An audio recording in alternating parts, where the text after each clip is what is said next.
Hello, my dear students. How are you? I am Manisha Malani from જ્ઞાન મંજરી વિદ્યાપીઠ Mahuva. Video લેક્ચરમાં ફરી આપનું હાર્દિક સ્વાગત કરું છું.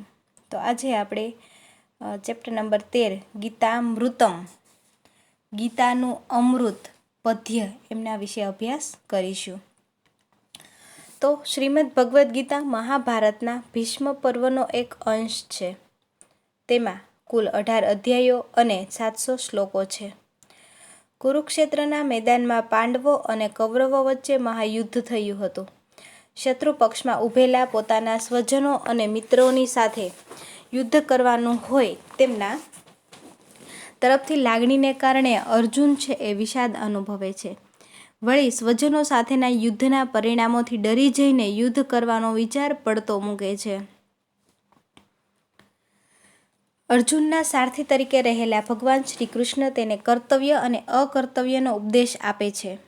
શ્રી કૃષ્ણનો આ ઉપદેશ ભગવદ્ ગીતા તરીકે અખિલ વિશ્વમાં પ્રસિદ્ધ છે. હવે ભગવદ્ ગીતા એની અંદર ભગવાન શ્રી કૃષ્ણનો છે ઉપદેશ આપવામાં આવ્યો હતો. તે સમયે અર્જુનને આપવામાં આવેલો આ ઉપદેશ આજે પણ એટલો જ પ્રસ્તુત છે. જગતના તત્વજ્ઞાનના ગ્રંથોમાં ભગવદ્ ગીતા ઉચ્ચ સ્થાને વિરાજે છે. ફળની પરવા કર્યા સિવાય પ્રત્યેક માણસ જો પોતાના કર્તવ્ય કર્મમાં લાગેલો રહે તે સંસારમાં સર્વત્ર સુખ પ્રસરી જાય છે. હવે આપણે કોઈ પણ કાર્ય કરીએ છીએ પણ ફળની આશા રાખવાની નથી અને આપણે આપણું કાર્ય કર્તવ્ય છે એમાં લાગ્યું રહેવાનું છે તો બધી જ જગ્યાએ છે એ સુખ પ્રસરી જાય છે.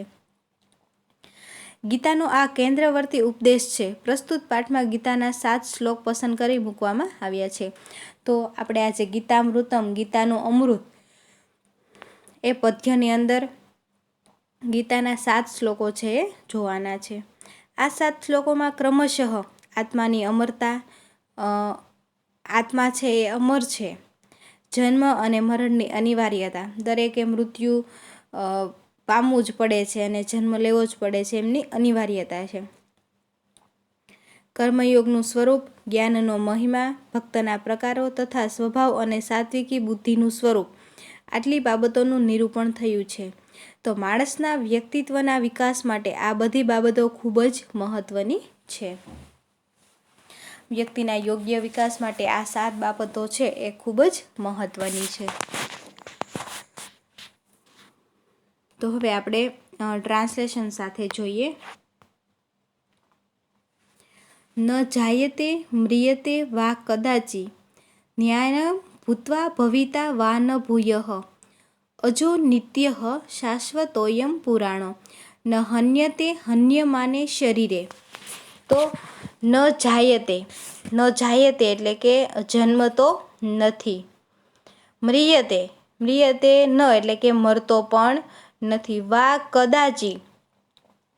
કદાચિત એટલે કે કદી પણ, ક્યારેય પણ, ન્યાયમ ભૂત્વા ભવિતા વા ન ભૂયઃ તો ન્યાયમ ભૂત્વા ભવિતા વા ન ભૂયઃ તો ભૂત્વા એટલે કે થઈને, ભવિતા વા ન ભૂયઃ એટલે કે ફરી થવાનો નથી, શાશ્વત એટલે કે સનાતન અથવા તો કાયમી, નિત્યઃ એટલે કે સદા રહેનારો છે, અજઃ એટલે કે અજન્મા જન્મ લેનારો નથી,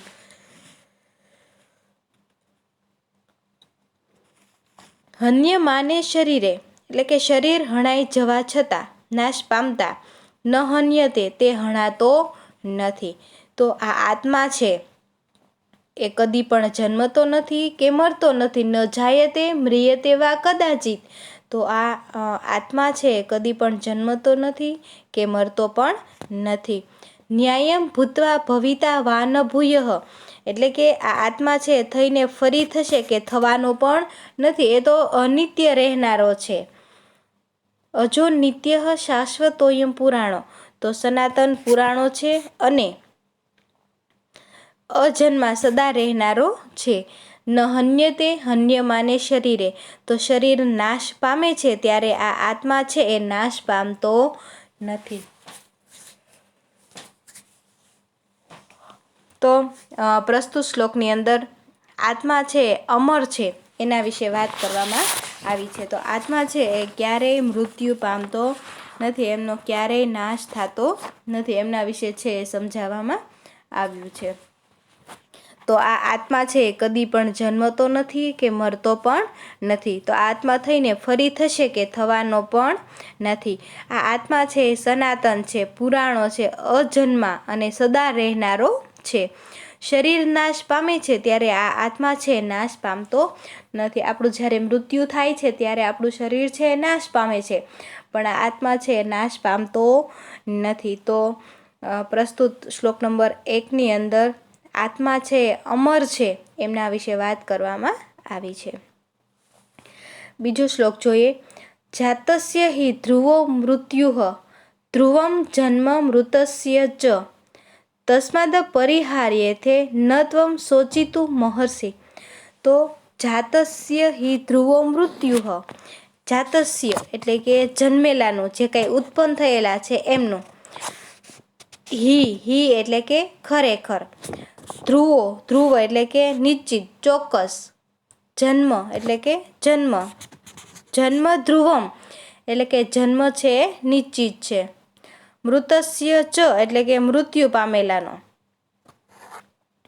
તસ્માદ પરિહાર્ય છે, તસ્માદ એટલે કે તેથી, પરિહાર્ય એટલે કે ટાળી ન શકાય તેવી બાબત, તસ્માદ પરિહાર્ય છે એટલે કે તેથી જે વસ્તુ ટાળી ન શકાય એ બાબતે, અર્થે એટલે કે બાબતમાં, ત્વમ શોચિતું ન અહર્ષિ એટલે કે તારે શોક ન કરવો જોઈએ. તો જાતસ્ય હિ ધ્રુવો મૃત્યુઃ ધ્રુવમ જન્મ મૃતસ્ય ચ એટલે કે જન્મેલાનું ખરેખર મરણ છે એ નિશ્ચિત છે અને મૃત્યુ પામેલાનો જન્મ છે એ પણ નિશ્ચિત છે. તેથી ટાળી ન શકાય તેવી બાબતમાં તારે શોક ન કરવો જોઈએ. શું કહે છે? આ વસ્તુ છે આપણે ટાળી શકીએ નહીં, તો આવી બાબતની અંદર તારે ખોટો દુઃખ, ખોટું શોક છે એ કરવો જોઈએ નહીં. તો અર્જુન જ્યારે કુરુક્ષેત્રના યુદ્ધમાં પોતાની સાથે ભીષ્મ, પિતામહ, દ્રોણાચાર્ય વગેરે જેવા ગુરુજનો તેમજ અનેક સ્નેહીજનોને જોઈને યુદ્ધ ન કરવાની ઈચ્છા પ્રગટ કરે છે. ક્યારે? અર્જુન છે કુરુક્ષેત્રના યુદ્ધમાં પોતાની સામે કોણ કોણ હોય છે? ભીષ્મ પિતામહ, દ્રોણાચાર્ય વગેરે જેવા ગુરુજનો તેમજ સ્નેહીજનોને જોઈ અને અર્જુન શું કહે છે કે યુદ્ધ કરવું નથી. તો આ સમયે ભગવાન શ્રી કૃષ્ણ તેને શરીરની નશ્વરતા અને આત્માની અમરતા વિશે ઉપદેશ આપે છે. તો આવા સમયે ભગવાન શ્રી કૃષ્ણ છે એ અર્જુનને ઉપદેશ આપે છે. શેના બાબતે? કે આપણો આત્મા છે એ અમર છે અને શરીરની નશ્વરતા, શરીર છે એ નાશ પામે છે પણ આપણો આત્મા છે એ કદી નાશ પામતો નથી. તો ભગવાન શ્રી કૃષ્ણ ઉપદેશ આપતા કહે છે કે જે જન્મે છે તેનું મૃત્યુ થાય જ છે તથા મૃત્યુ પામેલાનો ફરીથી જન્મ પણ થાય છે. તો ભગવાન શ્રી કૃષ્ણ આ શ્લોકમાં ઉપદેશ આપતા કહે છે કે જે જન્મે છે એનું મૃત્યુ અવશ્ય થાય જ છે અને જેનું મૃત્યુ થાય છે એનો ફરી જન્મ પણ થાય છે. તેથી તારે આવી ટાળી ન શકાય તેવી બાબતમાં શોક કરવો જોઈએ નહીં. તો આ વસ્તુ આપણે ટાળી શકીએ એવી નથી, તો આ બાબતની અંદર તારે શોક કરવો જોઈએ નહીં. જન્મ કે મરણ આપણા હાથની વસ્તુ છે નહીં. આપણે ધારીએ તો મૃત્યુ થઈ જાય, આપણે ધારીએ તો જન્મ થાય, એ આપણા હાથમાં નથી. તું ફળની પરવા કર્યા વિના કાર્ય કરતો રહે. જો પ્રત્યેક માણસ પોતાના કર્મમાં લાગેલો રહે તો સંસારમાં સર્વત્ર સુખ પ્રસરી જાય. તો ગીતાકારે પ્રસ્તુત શ્લોકમાં અર્જુનને આત્માની અમરતાની સાથે દેહની નશ્વરતાનું ભાન કરાવી કર્મ કરવાનો ઉપદેશ આપ્યો છે. તો ભગવાન શ્રી કૃષ્ણ છે આ શ્લોકમાં અર્જુનને શું કહે છે કે આત્માની અમરતા છે અને દેહની નશ્વરતા છે, એટલે કે આપણું શરીર છે એ નાશ પામે છે પણ આત્મા તો અમર જ રહે છે. તો આનું ભાન કરાવ્યું છે અને તું કર્મ કર. તારો જે અત્યારે કર્મ કરવાનો સિદ્ધાંત છે એ તું અત્યારે કર. તો આવો ઉપદેશ છે એ ભગવાન શ્રી કૃષ્ણ છે એ અર્જુનને આપે છે.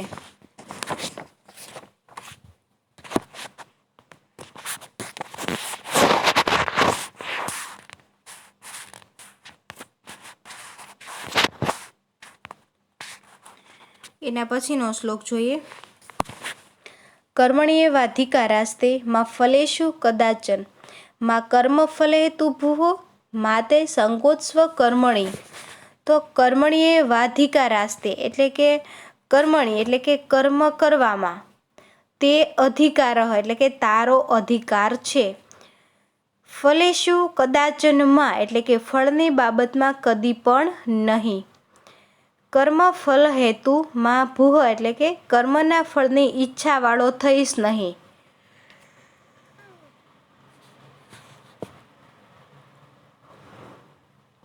અકર્મણી સંગહ માં અસ્તુ એટલે કે કર્મ છે ન કરવામાં તારો સંગ ન થાવો. તો કર્મ કરવામાં જ તારો અધિકાર છે, ફળની બાબતમાં ક્યારેય નહીં. તું કર્મના ફળની ઈચ્છા વાળો થઈશ નહીં અને કર્મ ન કરવામાં પણ તારી આસક્તિ ન થાવો. તો અહીંયા પ્રસ્તુત શ્લોકમાં છે એ કામ કરવાનું મહત્વ છે દર્શાવવામાં આવ્યું છે. તો પ્રસ્તુત શ્લોકમાં શ્રી કૃષ્ણ અર્જુનને કહે છે કે તારે સદૈવ કર્મ કરતા રહેવું જોઈએ. તો આ પ્રસ્તુત શ્લોકની અંદર ભગવાન શ્રી કૃષ્ણ છે અર્જુનને ઉપદેશ આપતા શું જણાવે છે કે તારે હંમેશા કામ કરતા રહેવું જોઈએ. આ કર્મથી મને શું મળશે એનો તારે જરા પણ વિચાર કરવાનો નથી. તો આ હું કામ કરીશ તો આનાથી મને શું ફાયદો થશે, શું મળશે, એવો તારે વિચાર કરવાની જરૂર નથી. કર્મના ફળને જો તું વિચાર કરીશ તો તે મર્યાદિત યા સીમિત થઈ જશે. જો તું એવું રાખીશ કે ભાઈ આ કામ કરવાથી મને શું મળશે, તો એ કામ છે સીમિત થઈ જશે. કોઈ વ્યક્તિ અમુક વ્યવસાય કરતી હોય અને તેનાથી અમુક આવક થતી હોય, પરંતુ જો તે આવકને લક્ષ્યમાં રાખીને જ કર્મ કરે તો ક્યારેય તેને મર્યાદિત આવક થાય. તેનો માલિક તેને ફક્ત લોભવશ કામ કરનાર કર્મચારી ગણી લે છે. હવે આપણે આવકની મર્યાદામાં રહીને કામ કરીએ તો એ કામ છે એનું સીમિત બની જાય છે અને કામ છે એ મર્યાદિત થઈ જાય અને આવક પણ એની મર્યાદિત થઈ જાય છે. તેનો માલિક તેને ફક્ત લોભવશ કામ કરનાર કર્મચારી ગણી લે છે. તો ભારતીય સંસ્કૃતિમાં કર્મનો સિદ્ધાંત મુખ્ય છે. કર્મ જ મહાન છે. વ્યક્તિના સાચા ખોટા કર્મોને આધારે જ તેનું આ લોકનું પરલોક કે જીવન નિર્માણ થાય છે. આપણે એવું કહેતા હોઈએ ને કે ભાઈ ચાલો સ્વર્ગમાં આપણને વાસ મળે, આપણે સ્વર્ગમાં સીધાવીએ, તો એ ક્યારે કે આપણા યોગ્ય કર્મોના કારણે. ગીતા કર્મફળનો મોહ ન રાખતા સ્વાર્થ ત્યજીને નિષ્કામ ભાવે કર્મ કરવાની પ્રેરણા આપે છે. ફળની અપેક્ષાથી જે કર્મો કરવામાં આવે છે તે કર્મફળ જીવોને બંધનમાં બાંધે છે. પરિણામે આવા જીવોને મુક્તિ મળતી નથી. મનુષ્યના કર્મો પ્રમાણે જ તેને તેનું ફળ જો પ્રાપ્ત થવાનું જ છે. તેથી જો મનુષ્ય કામ કરશે તો એનું ફળ એમને અવશ્ય પ્રાપ્ત થવાનું જ છે, પણ એમને ખોટી લાલચ કે અપેક્ષા રાખવાની જરૂર નથી. તેથી કર્મફળ લાલસાથી રહિત થઈને કર્તવ્ય બુદ્ધિથી કર્મો આચરવા જોઈએ. નિષ્કામ ભાવે કર્મ કરતા રહેવામાં જ કલ્યાણ છે, તેના ફળની આશામાં નહીં. તો આમ કર્મનો સિદ્ધાંત અટલ છે. કર્મની ગતિ ન્યારી છે.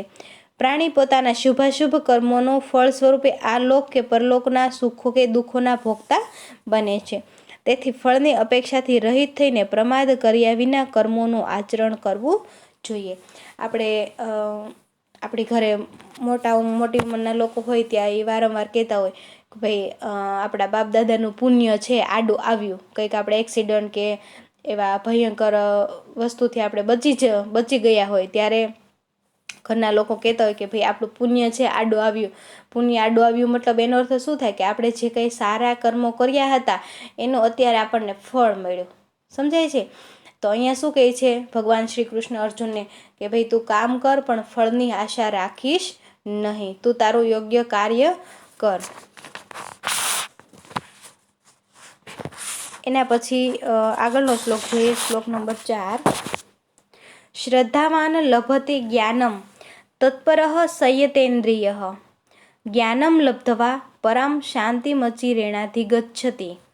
તો શ્રદ્ધાવાન લભતે જ્ઞાનમ, શ્રદ્ધાવાન એટલે કે શ્રદ્ધાવાન વ્યક્તિ, તત્પરઃ એટલે કે સાવધાન, તત્પર, સંયતેન્દ્રિયઃ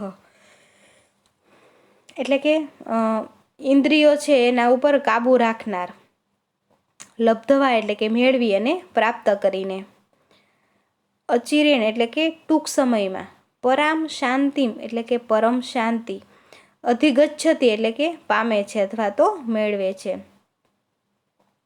તો શ્રદ્ધાવાન લભતે જ્ઞાનમ તત્પરઃ સંયતેન્દ્રિય એટલે કે સાવધાન, જેની ઇન્દ્રિયો કાબૂમાં હોય તે શ્રદ્ધાવાન જ્ઞાન પ્રાપ્ત કરે છે. શ્રદ્ધાવાન લભતે જ્ઞાનમ કે શ્રદ્ધાવાળો છે જ્ઞાન પ્રાપ્ત કરે છે. સંયતેન્દ્રિય એટલે કે જેની ઇન્દ્રિયો કાબૂમાં હોય તે. તો સાવધાન અને જેની ઇન્દ્રિયો કાબૂમાં હોય છે તે શ્રદ્ધાવાન જ્ઞાન પ્રાપ્ત કરે છે.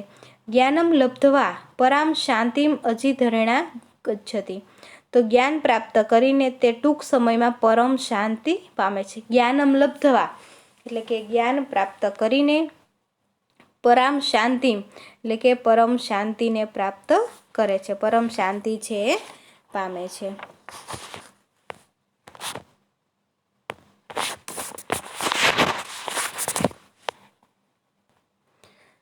તો જ્ઞાન મેળવવા ઈચ્છનારમાં શ્રદ્ધા હોવી ગીતાકારે પહેલેથી જ કહ્યું છે.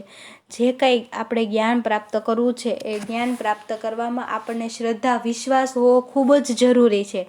આ શ્રદ્ધા અને વિશ્વાસ શબ્દ છે ને એ બહુ જ ગાઢ છે, ઊંડો છે. તો એ શબ્દ છે એમાં આપણને શ્રદ્ધા હોવી ખૂબ જ જરૂરી છે. કહ્યું છે ને કે યો યચ્છુદ્રહ સ એવ સહ, અર્થાત જે જેવી શ્રદ્ધા ભાવના રાખશે તેવું ફળ મળશે. જે જેવી ભાવના શ્રદ્ધા રાખે તેવું ફળ એને મળે છે. તો જેણે પોતાની ઇન્દ્રિયો પર વિજય મેળવ્યો હોય તેને જ્ઞાનની પ્રાપ્તિ થાય છે અને ટૂંક સમયમાં તે પરમ શાંતિનો અધિકારી પણ બને છે. અને જેણે મન સહિત સમગ્ર ઇન્દ્રિયો પર પૂર્ણપણે કાબૂ મેળવ્યો હોય તે જ પોતાના મનને પૂરેપૂરી શ્રદ્ધાથી ઈશ્વરમાં લીન કરી શકે છે. આવો જ્ઞાની પુરુષ જ ઉત્તમ શાંતિને ટૂંક સમયમાં જ પામી શકે છે. તો મનુષ્ય જીવનમાં શ્રદ્ધાનું સ્થાન ખૂબ જ મહત્ત્વનું છે. મનુષ્યના જીવનની અંદર શ્રદ્ધાનું સ્થાન છે એ ખૂબ જ મહત્ત્વનું છે. પોતાની જાત ઉપર ભરોસો રાખીને ઈચ્છિત લક્ષ્ય મેળવવા માટે કાર્ય કરવામાં આવે તો તે લક્ષ્ય છે એ જરૂર સફળ થાય છે. કોઈ પણ વિષય કે વિદ્યા શીખવા માટે શ્રદ્ધા હોવી ખૂબ જ જરૂરી છે. શ્રદ્ધાના સહારે જ કાર્યોને સિદ્ધ કરી શકાય છે. જ્ઞાન પ્રાપ્તિના ધ્યેયને પહોંચી વળવા માટે ગુરુમાં શ્રદ્ધા હોવી આવશ્યક છે. આવો શિષ્ય જીતેન્દ્રિય બનીને પરમ જ્ઞાન પ્રાપ્ત કરે છે. આમ શ્રદ્ધાવાન મનુષ્ય જ જ્ઞાન પ્રાપ્ત કરીને પરમ શાંતિનો અધિકારી બને છે. જેનામાં શ્રદ્ધા છે એ જ્ઞાન પ્રાપ્ત કરે છે અને એ અધિકારી બને છે.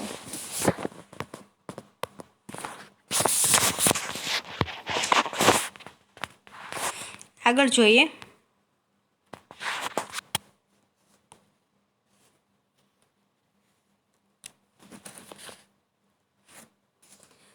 ચતુર્વિદ્યા ભજન્તે મામ જનાઃ સુકૃતિનો જુનઃ આર્તો જિજ્ઞાસુર્થાર્થી જ્ઞાની ચ ભરત સભ. તો ચતુર્વિદ્યા ભજન્તેમાં ચતુર્વિદ્યા એટલે કે 4 પ્રકારના, ભરતર્ષભ એટલે કે હે ઉત્તમ ભરતવંશી રાજા, ભરતર્ષભ એટલે કે શું થશે? હે ઉત્તમ ભરતવંશી રાજા. ચતુર્વિદ્યા એટલે કે 4 પ્રકારના જે છે સુકૃતિનઃ, સુકૃતિનઃ એટલે કે સદાચારી, સારા કર્મો કરનાર, સારા કર્મ કરવામાં જ માણસની સુકૃતિ બને છે. આર્તઃ એટલે કે દુઃખી, કોઈ કારણથી દુઃખમાં આવી પડેલો જે માણસ ભગવાનને ભજે છે તે આર્ત એટલે ભક્ત. અહીંયા આર્ત એટલે કે દુઃખી માણસ પણ કેવો? કે જે કોઈ માણસ દુઃખ આવ્યું છે અને ભગવાનનું ભજન કરે છે તેવો.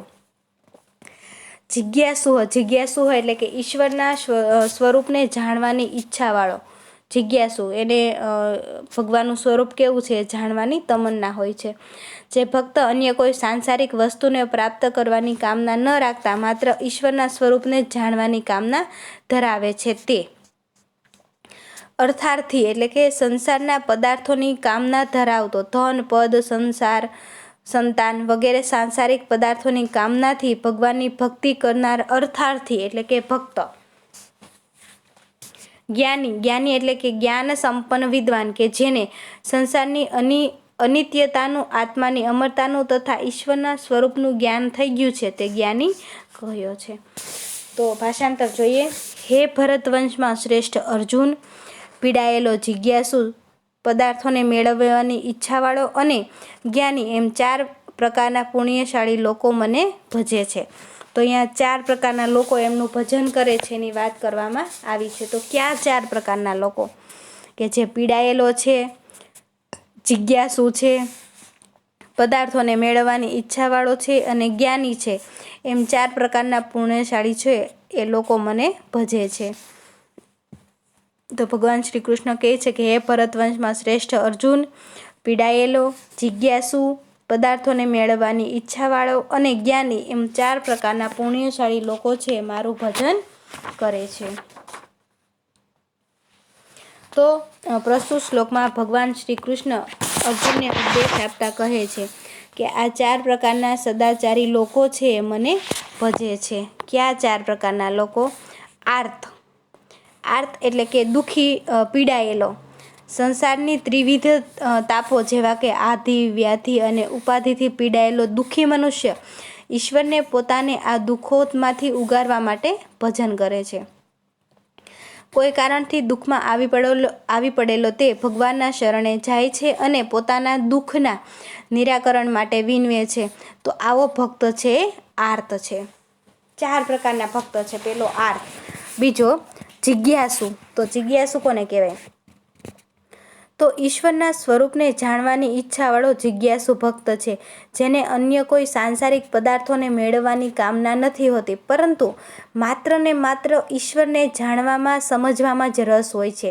તેથી આવા ભક્તને જિજ્ઞાસુ કહેવામાં આવ્યો છે. ત્રીજા પ્રકારનો અર્થાર્થી. અર્થાર્થી એટલે કે સંસારના પદાર્થોની અર્થાત ધન, પદ, સંસાર વગેરે સાંસારિક પદાર્થોની પ્રાપ્તિ કરવાની કામનાથી ભગવાનની ભક્તિ કરનાર અર્થાર્થી ભક્ત છે. તો પોતાના જીવનને સુખ, સંપન્ન અને ધન ધાન્યથી સમૃદ્ધ બનાવવા માટે પણ આવા લોકો ઈશ્વરને ભજે છે. તેઓને મન ભૌતિક સાધન સામગ્રીના સુખો જ મહત્વના હોય છે. આ સિવાય અન્ય મેળવવાની ઈચ્છા હોતી નથી. ચોથા પ્રકારનો માણસ છે જ્ઞાની. તો જેને સંસારની અનિત્યતા, આત્માની અમરતા તથા ઈશ્વરના સ્વરૂપનું જ્ઞાન થઈ ગયું છે તે જ્ઞાની ભક્ત છે. જ્ઞાન સંપન્ન વિદ્વાનને ઈશ્વર ભક્તિમાં જ સર્વ સુખનો અનુભવ થાય છે. આથી તે ઈશ્વર ભક્તિને જ પોતાના સર્વ જન્મનું શ્રેષ્ઠ લક્ષ્ય માને છે અને તેમાં જ રમણ કરે છે. તો આમ વિવિધ પ્રકારના ભક્તો ભગવાનને પોતાની વિવિધ આશાઓ સંતોષવા માટે ભજન કરે છે. નેક્સ્ટ જોઈએ.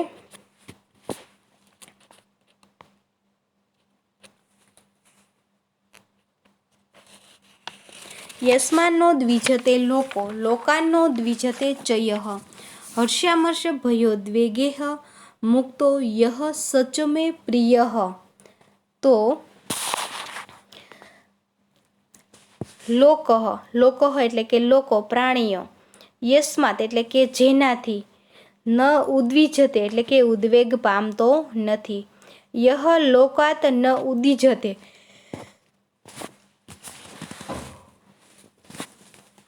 એટલે જે પોતે પણ લોકોથી ઉદ્વેગ પામતો નથી, હર્ષામર્ષ ભયોદ્વેગેહ એટલે કે જે હર્ષનો અનુભવ થાય છે, ક્રોધ એ જે કરવાની વૃત્તિ છે એ નથી, સતત ઉચાટમાં રહેવાની સ્થિતિ, સ મે પ્રિય એટલે કે તે મને પ્રિય છે.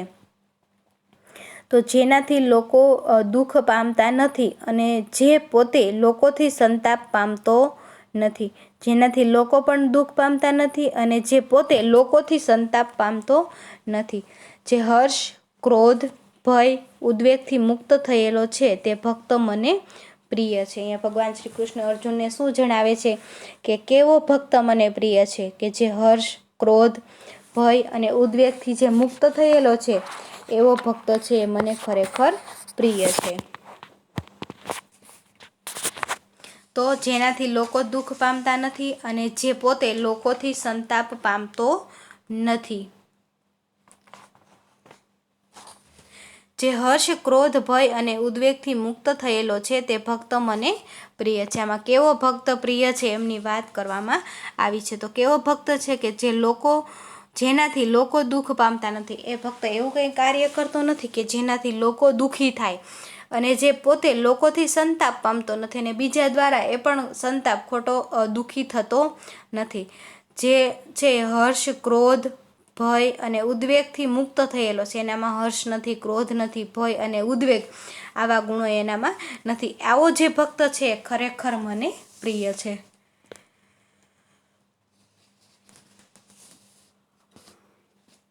નેક્સ્ટ જોઈએ, પ્રવૃત્તિમ ચ નિવૃત્તિમ ચ કાર્યો કાર્યે ભયાભયે બંધમ મોક્ષમ ચ યો વેતિ બુદ્ધિઃ સા પાર્થ સાત્વિકી. તો પ્રવૃત્તિમ ચ નિવૃત્તિમ ચ એટલે કે પ્રવૃત્તિ, કોઈ કાર્યમાં પ્રવૃત્ત રહેવું, અને નિવૃત્તિ એટલે કે વ્યવહારમાં નિષ્ક્રિય થઈને રહેવું. કાર્યો કાર્યે એટલે કે કર્તવ્ય અને અકર્તવ્ય. ભયાભયે એટલે કે ભય અને અભય.